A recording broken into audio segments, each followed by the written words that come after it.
ආයුබෝවන් දුෂානීස් diary YouTube channel එකට ඔයාලව අදත් ආදරයෙන් පිළිගන්නවා.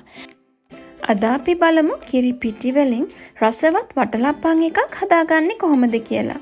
අපි සාමාන්‍යයෙන් පොල් කිරි එකතු කරලා හදන වටලප්පන් එක වගේම මේක ගොඩාක් රසවත්. ඒ වගේම මේ වීඩියෝ එකේදී වටලප්පන් හදද්දී ගොඩක් දෙනාට ගැටලුවක් වෙන සිදුරු හදාගන්න විදිය ගැනත් මම පුංචි ටිප්ස් ටිකක් ඔයාලට කියලා දෙනවා. ඉතින් අපි බලමු මේ රසම රස කිරිපිටි වටලප්පන් එක හදාගන්නේ කොහොමද කියලා. මේ සඳහා අපිට අවශ්‍ය වෙනවා හකුරු ග්‍රෑම් 250ක්.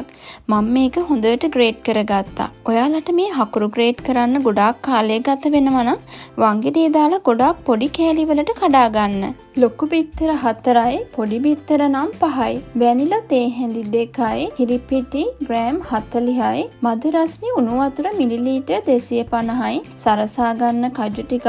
ඊළඟට අපිට වෙනම හකුරු මේස හැඳි 2ක් අවශ්‍ය වෙනවා. ඊට අමතරව හොඳින් කුඩු කරගත්ත එන සාතුනා, සාදික්ක කුඩු, කුරුඳු කුඩු, ලුණු කුඩු, තේ හැඳි 8න් එක බැගින් අවශ්‍ය වෙනවා. අපි දැන් මුලින්ම කරන්නේ හකුරු ටික දිය කරගන්න එක. මේ වගේ භාජනයකට මම හකුරු ටික දාගන්නවා. ඔයාලා වටලප්පමට හකුරු තෝරගද්දි ගොඩාක් තද පාට හකුරු අරගන්න. එහෙම වුණාම වටලප්පන් එකේ පාට ගොඩාක් ලස්සන වෙනවා. ඊළඟට අපි ගත්ත වතුර වලින් මිලිලීටර් 100ක් වගේ මේකට දාගන්නවා. දැන් අපි මේ භාජනයේ ලිපේ තියලා හකුරු ටික හොඳට දිය කරගන්න ඕනි. ලිපේ ගින්දර ගොඩාක් අඩුවෙන් තියාගන්න. මෙන්න මේ වගේ හැඳි ගාමින් හකුරු ටික අපි හොඳින් දිය කරගන්නවා. ඊළඟට අපි මේක පැත්තකින් තියලා කිරිපිටි ටික දිය කරගමු. ඉතුරු වතුර මිලිලීටර් 150ට කිරිපිටි ටික එකතු කරගෙන හොඳට කැට නැති වෙනකන් අපි මේක දිය කරගන්නවා. මද රස්නේ වතුර ගත්තාම අපිට මේ විදිහට කිරිපිටි දිය කරගන්න ගොඩාක් පහසුයි. මෙන්න මේ වගේ හොඳින් දිය කරගන්න. දැන් අපි දිය කරගත්ත හකුරු වලට මේ පිටි කිරි ටික එකතු කරගන්නවා. ඊළඟට අපි ගත්ත සුවඳ කුඩු ටික, එනසාල්, කුරුඳු කුඩු, සාදික්ක කුඩු, ලුණු ටිකත් මේකට එකතු කරගන්නවා. ඊළඟට වැනිලා තේ හැඳි 2කොත් එකතු කරගන්නවා. දැන් අපි මේ හැමදේම හොඳින් මිශ්‍ර කරගමු.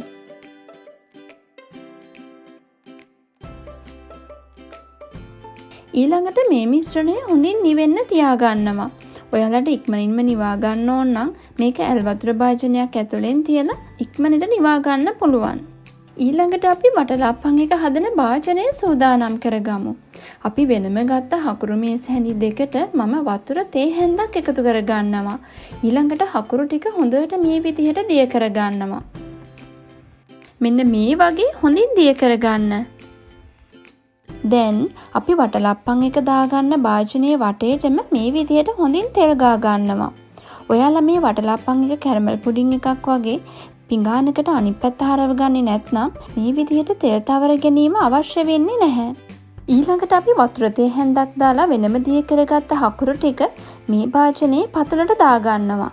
ඊළඟට හැන්දකින් මේ විදිහට හොඳට භාජනයේ පතුලේ තවර ගන්න. අපි දැන් වටලප්පන් එක දාගන්න භාජනය සූදානම් කරගෙන ඉවරයි. ඊළඟට අපි බිත්තර ටික බීට් කරගමු. මම ගත්ත බිත්තර 4 මම මේ වගේ බෝල් එකකට දාගත්තා. ඊළඟට අපි ගෑරුප්පුවකින් මේ බිත්තර ටිකක් බීට් කරගන්නවා. අපි මේක පෙනේනකම්ම බීට් කරන්නේ නැහැ. ඒ වගේම විස්ක් එකක් බීට එකක් මේකට යොදා ගන්න අවශ්‍ය වෙන්නේත් නැහැ. ගෑරුප්පුවකින් බිත්තර සුදු මද කහමද ටිකක් එකතු වෙනකන් චුට්ටක් බීට් කරගත්තාම ප්‍රමාණවත්. මේක ගොඩාක් උදව් වෙනවා වටලප්පන් එකේ සිදුරු ඇති කරන්න. ඒක නිසා ඔයාලා බිත්තර ගොඩාක් වෙලා බීට් කරන්න යන්න එපා.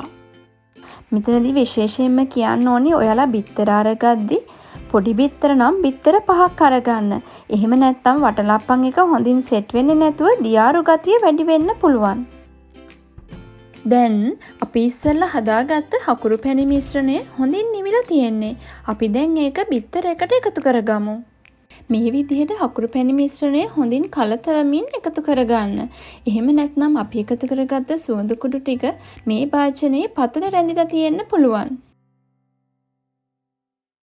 ඊළඟට හැමදේම මේ විදිහට හොඳින් මිශ්‍ර කරගන්න. දැන් හැමදේම හොඳින් මිශ්‍ර වෙලා තියෙන්නේ. අපි මේක ඉස්සෙල්ලා ලෑස්ති කරගත්ත භාජනයට පෙරා ගමු. මේ විදිහ පෙරණයක් තියලා මම මේක හොඳින් පෙරා ගන්නවා. මේ විදිහට පෙරා ගනිද්දී බිත්තරවල තියෙන සුදු පාට කොටස ඉවත් වෙනවා. ඒක නිසා බිත්තර වලින් එන පිළිගඳ නැති වෙලා යනවා.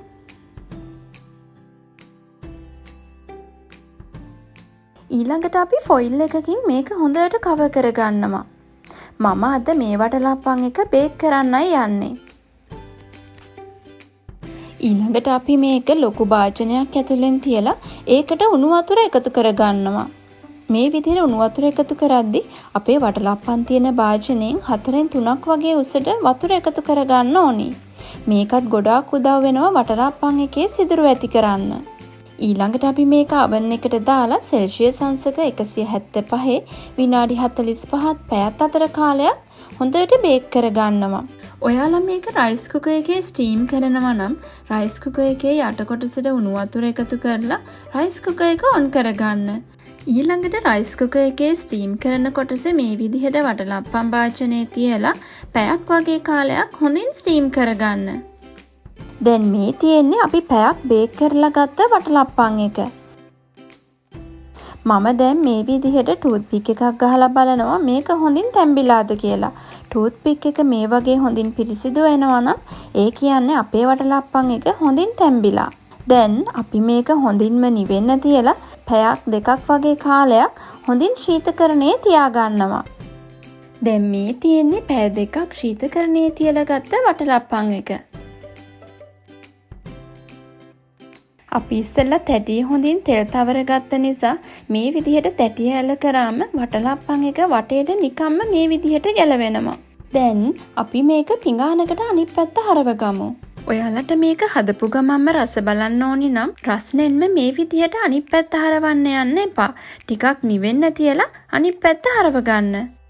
ඉතින් මේ තියෙන්නේ අපි හදාගත්ත රසම රස කිරිපිටි වටලප්පන් එක. අපි දැන් මේකෙන් කෑල්ලක් කපාගෙන බලමු.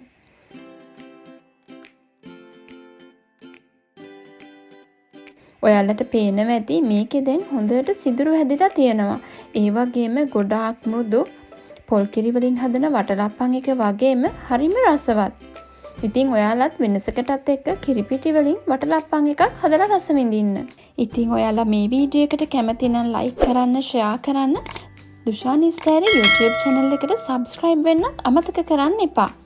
ඒ වගේම ඔයාලා අපේ channel එකේ තියෙන recipes try කරලා තියෙනවා නම් දුෂානි ස්ටයිරි Facebook fan page එකත් එක්ක photos share කරන්න අමතක කරන්න එපා. මං ආයෙමත් මේ වගේ රසවත් වීඩියෝ එකක් අරන් එන්නම්. ඔයාලා හැමෝටම සුබ දවසක්.